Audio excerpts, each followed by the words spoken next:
Okay, let's dive in. Out in the middle of the vast New Mexico desert sits a property that's been shrouded in secrecy for decades.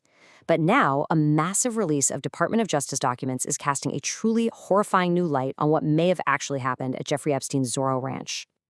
This is a haunting entry.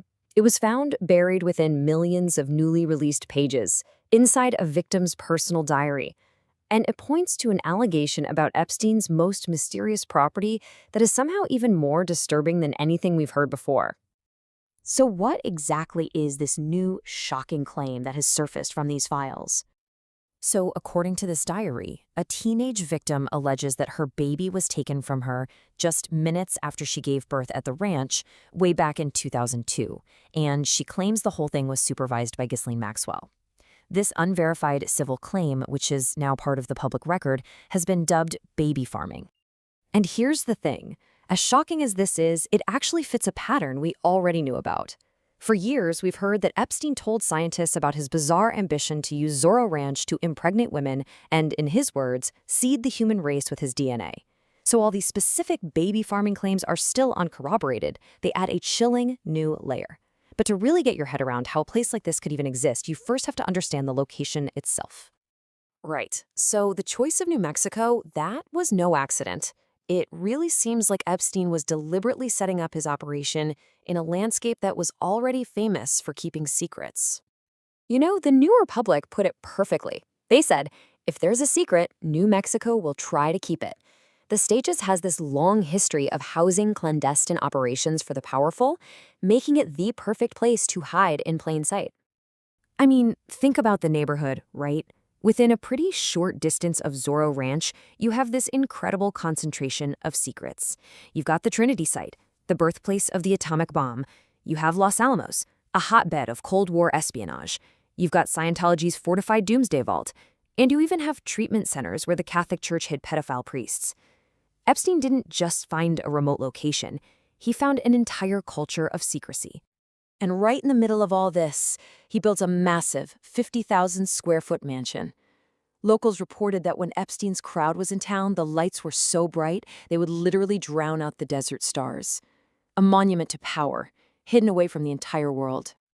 So what was going on inside this hidden monument?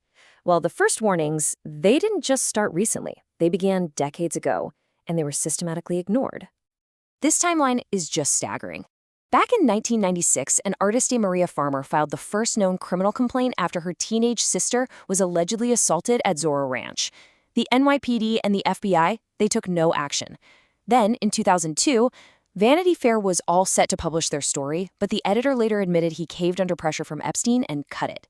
And even after Epstein's sweetheart deal in Florida in 2008, New Mexico officials basically told him, don't worry about it, you don't need to register as a sex offender here. It was a complete systemic failure from top to bottom. And of course, over the years, as more women came forward, a horrifyingly consistent picture of Zorro Ranch began to emerge. It was a place with two very, very different faces. Publicly, and to all the scientists and politicians you'd invite, Epstein pitched the ranch as this private, intellectual retreat, a futuristic think tank. But to the women and girls who were brought there, it was something else entirely. It was a site for rape, for trafficking, for exploitation, a place of absolute control. And this created an environment of total impunity. One victim recalled being told flat out, no one gets in trouble for anything here. Other victims, like Shantae Davies and Virginia Giuffre, they described a place where Epstein was simply above the law. So then, after Epstein's death in 2019, the fate of the property at the center of all these horrific allegations was suddenly thrown into question. What was going to become of the Zorro Ranch? Well, the ranch was finally sold in 2023 to a private company.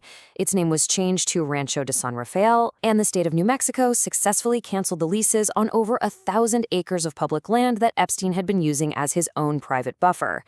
But look at that last point. Of all of his major U.S. properties, the Zorro Ranch was the only one never raided by the FBI.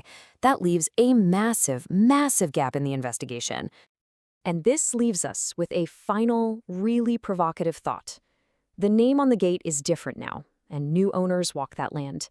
But with new allegations still emerging from sealed documents, and with so many questions left unanswered, It's pretty clear that while the property might have a new identity, the dark history of Zorro Ranch and the secrets it's still holding are far from buried.